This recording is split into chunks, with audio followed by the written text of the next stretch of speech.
I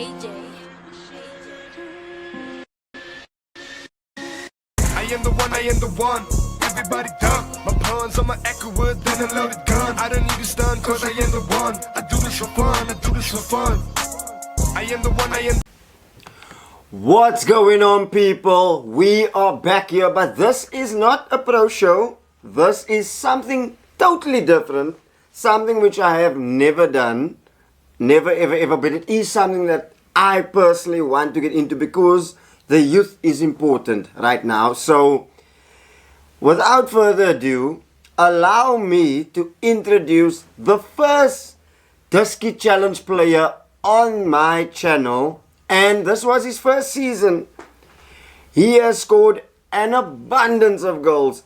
9 goals, 2 assists, 11 GA in his first season from Matroosfontein to Stellenbosch. Let's give a very awesome welcome to the brother of our brother, podcast brother, Tauric Gamildien. It's nice to be here. How are you, T? I'm good. Can't complain. Feeling well? I'm good, perfect. I have a lot of questions to ask you with regards to the season, but I just firstly want to ask, like, is it any different compared to the Northerns, like off the cuff? Yeah, it's very different. Like the level is obviously different, and the intensity in the training, I'd say, is also very different because you used to just let's say running there by by Matroosfontein where I used to play, but now it's more strategic in the training, and we have an objective that we want to reach. Would you say it is more systematic, if I could say it, like people playing in their certain spaces and that type of thing? Yeah, because we have a lot of technical players in our team, so each player is designed to play the way they play, but also to fit in the system of our team. And a specific role, of course, and Yeah. obviously multiple roles as well. So, look, let's get into it. We'll touch on that later as time goes on. Can you tell us a bit about your early life and how you got into football? So that's a good question. I used to play as a child. Growing up, I used to play a lot of football in the streets. At home, used to play for Matroosfontein and Reitewag at the same time. Actually, At the same time, how do you manage How did that that? happen? so that was like younger, so we didn't play with. Zijn Mickey player- Mouse clearance, right? we didn't play with player cards that time. okay, so it was okay. just in the morning I used to play for Reitewag, and then I quickly change, and then I go in the afternoons to play for Matroosfontein. Sure. Yeah, so So you had double stints of football, basically. played You were a living a lot double of- life of yeah. football. So you were smart because they must usually say that you must do 10,000 hours to become a pro at something. So you were like, hey, if I do 2 teams, I can cut that in half. Oh, no, brilliant. Brilliant, actually, no? I like that. Carry on. So yeah, I was playing there, and then I actually left Matroosfontein and Reitewag to go play for Regersdal. That was around under 16 side, and then COVID happened, so we didn't play any football. And I rejoined Matroosfontein, but the first team, and yeah, now I'm where I am now. Now, Faiz, who or what inspired you to pursue football, like, seriously? Obviously, my brother, Of because course. everything he achieved in his career just motivates me to want to do better and even match it. And I mean, when he's busy watching your games and stuff, is he the kind of person that is going to try and give you 2 pointers like, chicken, I mean, you must try and do this, and then maybe it's going to work out better? Or is he kind of just sit back and you just have to just show him? Yeah, he just observes, and after the game, then he'll tell me like a few things that he saw that I did well or that I need to work on, and then I just take that into the next game. Nice. I want to ask you a question, though. Like, as a younger brother of such a awesome player, a legend in my book, how do you cope with the pressure that comes there? Because as a younger brother, I'm sure you feel that pressure, like Zaiki's brother, you know, that thing. How do you cope with that? So I feel like every footballer should be able to handle pressure, but Brilliant answer. I love it. especially because a family of like my brother did so well in football already. So it puts automatically more pressure on me because they're expecting now. The expectation, of Yeah, course, yes, they're 100%. expecting me I to feel do you. the same and to live up to that. Of course. So, but I always tell myself that I am my own player. I have my own career. So it's just that I have to take that pressure and just do the best that I can. And apart from just the family pressure, do you feel that pressure at club level as well? Where your coach will be like, no man, but this is what I'm expecting from you, and then your teammates will put the same amount of pressure on you. Yeah, Tyron, they give me that pressure as well. Not give me the pressure, but it's felt there because they all know about him. They know the role that he plays in my career as well. So it's just need to be different. I like that. Don't No, give me but the like you said, you need to be your own man at the end of the Yeah. day. So I respect that as well. But what was your biggest challenge growing up as a young footballer in Cape Town? I'd say getting into academy because I went to a few trials by Cape Town Spurs, Cape Town City. Didn't really make it. Had to play local Northern Suburbs football for a long time. But now that because I did well by my old team, and that's where I got the platform. platform, The platform to build. for them to hear.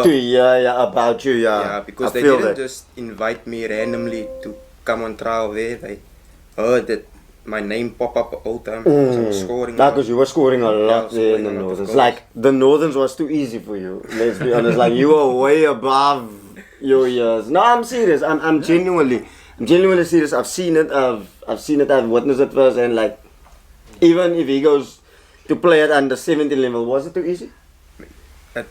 Under 19, it was easy. Right. It was easy. Yes, that's what we did. But now the fact that you went through trials and stuff, and you also had so many challenges early on in your career, do you think that helped shape you to where you are now? Yes, definitely. I feel like if I didn't go through that mentally, because to me it wasn't okay, I'm gonna give up now after this. It was okay, I'm gonna build on this, improve, and show them next what I can do better. Now, what was the thing that made you actually realize that I can really turn this into a career? Because I mean, technically, we were all like young boys playing in the streets and stuff, and playing soccer. But there's a shift where it becomes like, hey, I want to keep going with this. I don't just want to stop at under 17. I want to keep going. I want to make it to the first team. And when was that moment for you when you knew this could actually be a career? I would say as soon as I joined Matroosfontein, because my old coach there, Coach Patrick Wills, he had Uncle a lot Pat. of Uncle Pat, yeah. Big up Uncle Pat. He had a lot of faith in me as a player. He trusted me a lot, and he taught me as well, like that I'm gonna make it far in this if I just listen to him and stick to what I do best. And I'm very grateful for him also. Oh, nice, man. I want to ask this, and this is the main question. How did it feel when you signed for Stellenbosch, especially coming from the Northerns, from Matroos? Because when you play in Matroos, you play against Uitzig. Against Trinis, sorry, they're from Uitzig. You play against your Central. You play against Riverside. From a kid to make it out of there is extremely difficult. But you did that. You had to score a dozen of goals. I've seen a lot of players for Central come through there, score a lot of goals, don't make that move. For you to take that risk, which is massive in my book. But how did it feel signing that first contract at Stellies? Yeah, Devin, I was excited. I felt a relief because it's almost like another step for me to say that I made it. Because it wasn't easy at Matroosfontein watching Tusky, watching all of this other higher levels. And I was like, I can also be there. You can be there. I can play there. So, yeah, I was very relieved and very excited and happy to learn more and develop more at Stellenbosch. And yeah, I was very happy to continue. One of the nice things is now the fact that you still mentioned that you were happy about that and you were excited to achieve some stuff. Now you just came off a season that was really successful, and I mean, a lot of the older players, you usually hear this about like how much the mental side of it goes into preparing for games, like how much physically they need to prepare everything, their body, their mind, everything needs to be ready for a game. But for a younger player, what's your prep that goes into a match?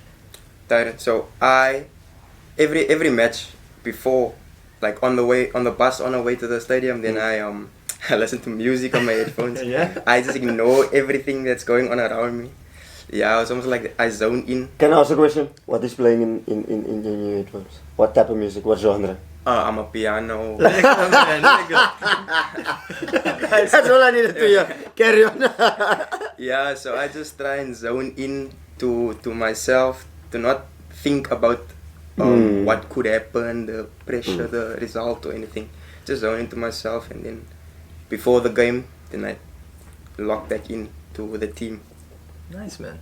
No, but that is true, because sometimes you need to block out the noise as well. So what I want to ask is, how would you describe your playing style, and which players do you model your game after? Because you have a lot of variation to your game. Yeah. If I could say that. And I'm just talking from the outside. Of course, you know your game better than what I know it. But who would you model your style after, and which players? I'd say I'm a mobile striker. I like to run in behind.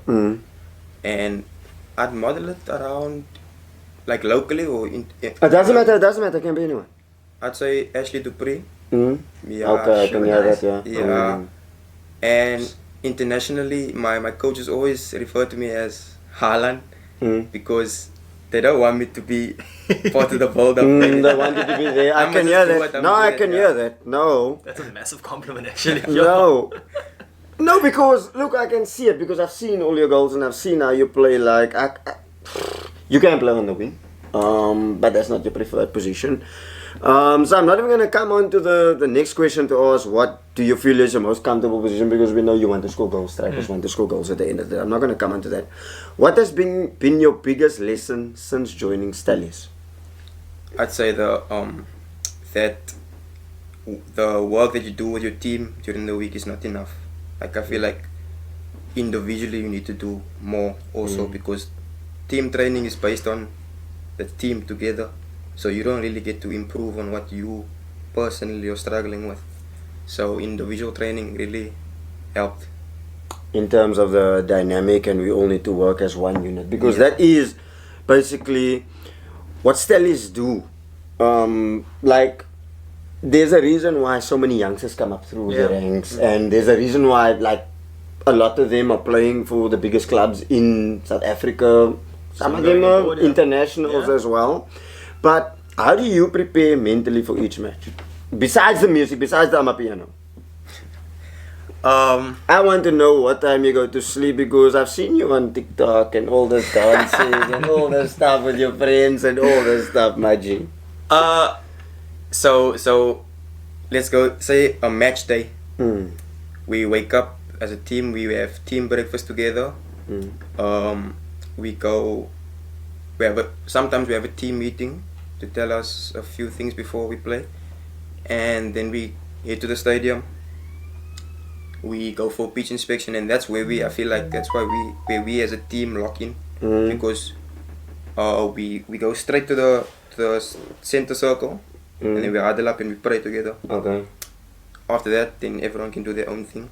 Then we go to the cloakroom, and then that's where we start to focus. We change, and then we sing rituals, and we lock in like that. I feel like our team spirit is different to others, because we're very big on religion, and which is important though. Yeah, very very important.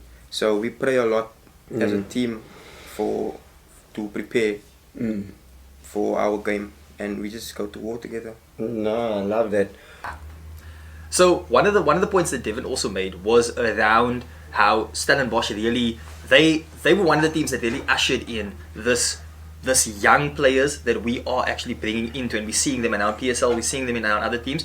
But now the nice thing is you also part of that crop of young players in South Africa that really does have a bright future. The players that we're looking at now, like we're not going to see a Bafana team of just players that's over 30, close to 30. There's young players that's being brought in.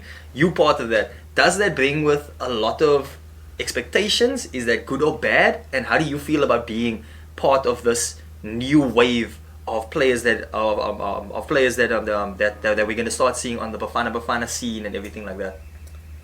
The thing is, we just have to trust what the coaches have installed for us, because they trust us. So they tell us that they plan and we execute. I like that. So the level of trust that we have for each other and respect it plays a big role in the future for us getting promoted and stuff like that. So I feel like most young players need to create a bond and a relationship with their coach in order for them to improve and go to the next level. T, I want to ask you this.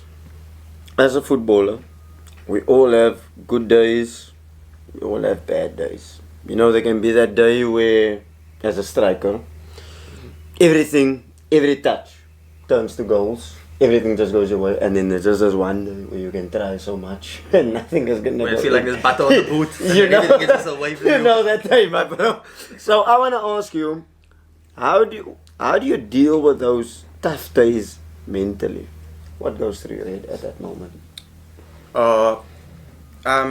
You have to be very determined and you have to persevere, because it's not easy, obviously. You don't want to play bad, but you know that it could happen, even if you try your best. But yeah, so I take it as a lesson, and then I don't be too harsh on myself. And the next week, I just try and fix it, or in the week training, I try and fix it. The next game, I always worry about the next game. If I had a bad game, Yeah, because of course you can't keep beating yourself up about it, of course, because a lot of players, per se, get into that rut and then they stay in that rut. So yeah, for some players, once something goes bad, then after that it's just downhill. it's just downhill. Yeah. Because you're fighting a battle against your head, your own self, your mind. So I just take it as it's normal. These things happen. We just focus on the next game, focus on the next action, and improve. You mentioned now that whenever a game doesn't go your way, you take the next training session, and then that's kind of like where you restart it, where you go at it again. Take us through what do you what do you mean by that? Like, for example, if you have a game where, let's say, your finishing wasn't necessarily on par or the level that you expect, what do you then do in the next training session? In the next training session, then I would just take more shots. I would try and improve on that aspect of your game. On that aspect of your game. I feel like let me down the sport game. Work on that. Yeah, to improve that and just get extra work, extra touches. Ask the coach even for help to get more insight on what he thinks also was lacking in that game for me. And yeah, we just go from there. That's actually a brilliant point that you mentioned now, because the coach is there to coach the team. The coach is there to help improve everyone so that we can come to this point where we can then start challenging, we can win games. Because at the end of the day, that's the point of it. You mentioned that you don't mind asking the coach for help, like the coach for a few pointers here and there. Now that's brilliant. I haven't actually heard that from a lot of young players. Do you think that's important? Yes, very important, because this is my first year. Like, I didn't experience a lot of dusky football. So and he has been at the club for like 7 years or so. He has been coaching dusky for a long time now, so he knows what it takes to be in this league. He knows what I have, what I can give to the table. So I trust him, he trusts me. That's good, yeah. What I want to ask is, you are in one of the best setups for me in South African football. Stellis, number one. We know the sevens train there. You know that. So what I want to ask is, what's it like being part of the Stellis culture and amongst the experienced players? It's different, obviously, because I didn't experience anything like this before. But everyone at the club is helping because us, the Dusky and the PSL, the first team, we linked, we very close. So we train a lot with them. So from that we can learn also a lot about how they play, Of course. and what we can not say Implement. but yeah, Implement into and learn from each our other, game as basically. well, Your yeah. game, add to theirs, and something that they because have they've add to also yours. experienced a lot. Yeah, because you guys have been competing. Like, Yeah. So. There's I say at Stellenbosch they love winning, like a lot. In the beginning of the season they give us an objective for the end of the season, and it's simple, just win. We want to win the league or compete for the league, and I feel like at home, our home games is very demanding as well, because we wanna make our fans proud. We wanna give them something to watch nicely, and I think we played 14 home games last season and we won 13. Sure. It's brilliant. Sure. So we lost our last home game. That was all. Sure. So you guys really made that a solid place. Yeah, that's still You come great. into it with that mentality of we want to do this for the fans. We're gonna give them an exciting game. So you spoke about so you spoke about in the last game, in the last home game didn't necessarily go your way. So then the team, knowing that was the foundation that you guys built for yourself, how did they feel about that then? Because then it's not just about a loss; it's about a loss in front of the fans. It's a loss like we don't want to feel this again. How wasn't the dressing room after? We felt disappointed because we wanted to prove to our fans that we could keep an unbeaten streak at our home. But that's it happens. It's football, you it's know. football, yeah. But yeah, it wasn't. No one was happy in that club. Yeah. Oh, got it. I want to ask, as a newbie, right? It's your first year. Whether it's experienced teammate or your own teammate, who has had the biggest influence on your time at Stellies thus far? That's a very good question, Devon. I'd say Kyle Bailey, the number 10, because ever since I came there as a trialist back in December, he's always been supporting, and he motivates me whenever I'm not having the best training sessions or so. And I feel like I learn a lot from him. He helps me a lot as a player, as a friend. So I'm very grateful for him. But you need that, actually. It helps you settle in well. You need that one person. Yeah, because it's not easy to come It's not. from a different place. So, what's something about you that the viewers and the fans might be surprised to learn? Let's dive into Tauric Gamildien as the person. We've spoken about the football ability. We spoke about the TikToks also. So I was just gonna get into that now. I was gonna say my passion has always been to dance. probably I'd say that on the side I maybe do a little content creation. Nice, man. Which is good. Yeah, but not Look actually. at me. I'd be a hypocrite to tell you that it's not a good thing. But I'd say not only the dancing side. Like me and my friends from my hometown, where I live, we have a group and we create. We used to make videos, funny videos and stuff like that. But I see things are coming back now. Maybe Yeah, which is a good thing you're young, bro. Enjoy your And if the viewers want to find your content, where can they find you? on TikTok, on YouTube, Dizzy Boys. Dizzy Boys. Dizzy Boys. Okay. Dizzy Boys at Dizzy Boys on Instagram, TikTok as well. Yeah. Okay, All these guys. I'll plug it in the description. So look out for that one, yeah? Look out for that one. So, do you have any hobbies or interests outside of football? It's gonna shock a lot of people, but I enjoy basketball actually. So Nice like one. basketball. I'm a basketball Nice one. guy. Nice I'm a one. basketball guy, man. I feel like I'm decent at playing it as well. What are you, a LeBron? Are you a Curry? Are you a Halliburton? Shay. Okay, say no more, brother. Say It's no Shay, more. you know. One of you gonna pull a Michael Jordan later on in life where you somebody say, hey, let's leave the soccer, let's go try this out for so a year, then we see. Nah, I'm not that good. Nice. And what else?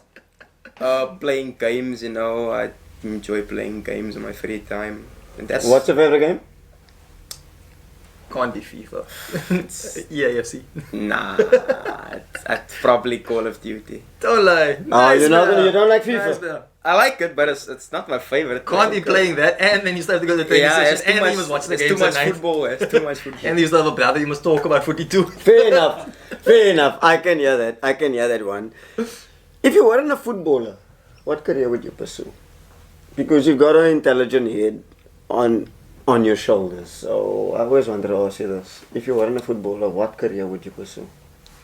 I'd probably go full time into content creation, or when I was young, I was keen on becoming a firefighter. Sure. Okay. Yeah, you got the fitness for it, you got the length as well. I know this is taking it a bit away from the football side, but what did you mean by saying that you probably would have done content creation? Is that something that's popped into your head? Because technically, you could still do that alongside with the football thing. You can still attack some brands, you can still create the content. Yeah, I feel like I don't really watch TV, so I watch a lot of YouTube, Yeah. Instagram, Same. Reels, TikTok, and Same. stuff like that. So Same. I see, because I saw a lot of people that I knew or that I know also that did content. Mm-hmm. They blowing up and they going big in content. So I thought to myself, that looks nice. Why can't we do it? So, Of course, no, 100%. so yeah, it's just one thing that I always considered as a career. Okay. Can be done. Yeah, I can. The It nice can thing with definitely that, be done. The nice thing with that is after training sessions, you still have a lot of time. What he's Yeah. like, he can make content every day after training, and this is what we do. Hey, my man could do a lot. Where do you see yourself in 5 years, club-wise and personally? I'd say club-wise, definitely in the PSL. Hopefully for Stellenbosch, but if not, then anywhere in the PSL would be fine. To be honest, I just want to play regular first team football. And personally, that's actually a good question. That's what I was coming on to, the personal part. Because I know you're going to play PSL. I know that. Personally, I want to just be settled, have my own house, my own family. And that's just the end goal, actually, yeah. No, fairs. And now we're going to come on to the outside part. I have the next question. I know what he's going to say. But I also have another route. Also, like this morning when I asked this last question, my last question is always the bomb, man. Yeah. You know? So my question to you is, if you had to choose one dream club to play for one day, which would it be and why? I know what he's gonna say, but I also think in the back of my mind I know the other answer which he can say to boost his career if I'm making sense. So And also, there's still the other side of the answer also, where you can also say that you want to be with the club that you're with now while they're going through this period, and you never know where they could be in the next 5 years. So it's up question to point being, if you had one dream club to play for, who would it be and why? Obviously Liverpool. I knew you were gonna say Obviously. it. You see there? Obviously Liverpool, because to play in that atmosphere with that fans on that stadium is different. You can't experience that anywhere else. So yeah, Liverpool. That's all. Nah, fair. But you're gonna play in Salah as well? So now, love, my brother, appreciate that, and I just want to say from my side, it's been a joy watching you and your growth from where you've come, and I'm looking forward to it personally and the growth that you are going to achieve, because I know great things are coming. There's gonna be hardships. I always say football is the worst game, but you need to be strong mentally to play it, and I know you've got the strong mentality. So, T, from my side, I'm just wishing you all the best, and keep shining and keep doing what you're doing, my brother. Thank you, Devin. Thank you for inviting me on the podcast as well. It's been a pleasure with that to have you, honestly. And the nice thing is, where you're going with your career now, you literally in that exciting spot. Like, you know what I mean? Like, technically, the world is literally always the now. Like, I mean, with the possibilities that we're seeing now, right? Like, that's happening in South Africa, technically, we don't know where your career is going to be in 5 years. Like, technically, you could be playing for Liverpool, you could be playing top in the PSL, you could be anywhere, or you can even be a basketball player and a content creator on the side. But the nice thing is, you definitely have the right head on your shoulders, and also you have the guidance around you. And the one thing that I noticed from you is, you didn't let any of it get to your head yet. You're still pushing through, and the nice part is, you also have the team that's around you that's also a good foundation for you. So literally, the only goals for you is, next year, I wanna you just need to improve on the amount of goals that you got this season, because I mean, technically that's your job, getting the goals. And I mean, next year, that's the one thing. And then the fact that you're also asking coaches for advice, you're asking those around you for advice, it shows that you are eager to learn, you're eager to grow, and that's only gonna carry you forward lekker in your career. And now I'm just excited to see what's gonna happen next year, the year after that. And you never know, sooner or later you might be inviting us to Anfield to come watch you. Oh, soon come, bro, soon come.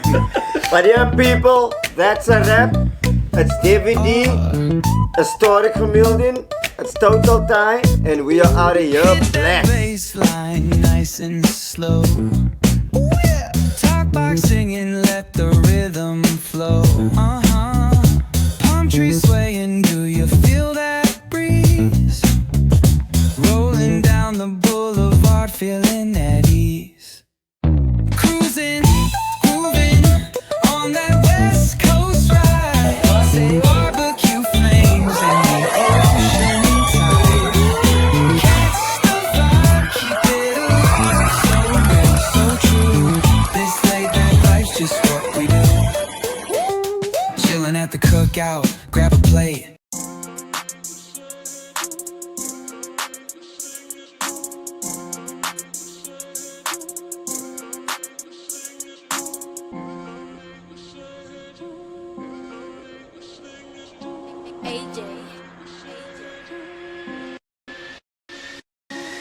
I am the one, I am the one. Everybody duck. My pawns on my Echowood, then a loaded gun. I don't need to stun, cause I am the one. I do this for fun, I do this for fun. I am the one, I am